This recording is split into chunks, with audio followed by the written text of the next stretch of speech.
이재명, 시지프스의 형벌인가? 백현동 용도 변경 지시한 박근혜 정권부터 수사하라. 윤석열 검사 독재 정권의 검찰은 지난 대선의 경쟁자였던 제1야당 민주당 이재명 대표를 4번째 정치보복 소환조사를 했습니다. 백현동 식품연구원 부지 이전과 개발의 시작은 이재명 성남시가 아니라 박근혜 정부였습니다. 박근혜 정권의 지시로부터 그리고 당시 국토부의 적극 협조해 주시기 바랍니다 라는 공문으로 확인할 수 있습니다. 이것이 박근혜 정권의 지역주도 맞춤형 지역경제 활성화 대책 2014년 3월 12일 수요일 관계부처 합동의 문건입니다. 공공기관 이전 계획에 따라 식품연구원을 콕 집어서 성남시 도시관리계획 변경을 추진하라 지시했고, 이에 따라 국토부는 미착공 이전 기관에 대한 종전 부동산 매각 지원을 강화하기 위해 용도 변경 등 규제 완화 지원, 매각 지원 기관에 대한 재정 지원, 매각 방식 다양화 등의 지원 방안을 마련하여 발표한 바 있다며, 용도 변경 필요기관 한국식품연구원은 국토부, 지자체 간 협의를 통해 종전 부동산에 대한 용도를 변경하여 민간 매각 추진하라고 사실상 국토부가 성남시에게 압박하지 않았습니까? 중앙정부 국토부가 기초자치단체 성남시에 적극 협조를 말하는 것은 사실상 지시 또는 압박한 거 아닙니까?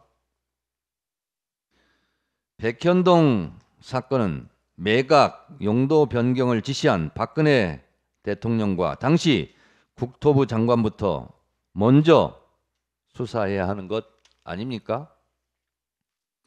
해병대 고 최수근 상병 사건처럼 국방장관, 해군참모총장, 해병대 사령관의 결재 서류가 있음에도 수사단장을 말도 안 되는 항명죄로 처벌하려는 것처럼 박근혜 정권과 국토부의 용도 변경 지시 문건이 있는데도 이를 이행한 이재명 성남시장에게 죄를 묻겠다고 하는 것은 윤석열 대통령에게 밉보인 죄입니까?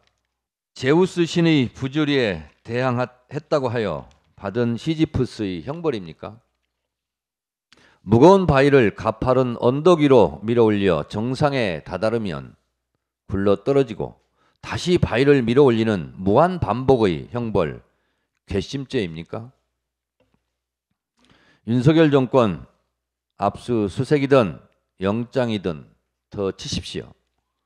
시퍼렇게 날이 설 때까지 구속 영장을 치면 당당하게 나갈 테니 국회 비회기 때 치십시오. 방탄 타령했던 국민의힘도 당신들께서 그렇게 원했던 영장실질심사 받겠다고 하지 않습니까? 비회기에 영장실질심사 받도록 협조하십시오.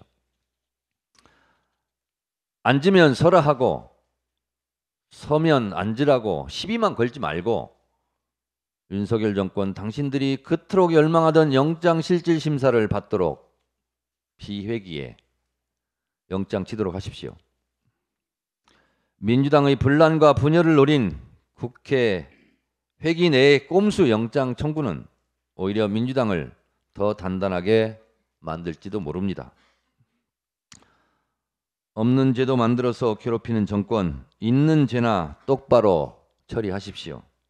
대통령 처가 땅 양평 고속도로 종점 변경 사건, 김건희 주가 조작 의혹 사건, 해병대 고 최상병 순직 은폐 조작 의혹 사건 등등 없는 죄 만들지 말고 있는 죄에 충실하시기 바랍니다. 현실 법정보다 역사 법정의 형량이 더 무겁다는 사실 곧 알게 될 겁니다.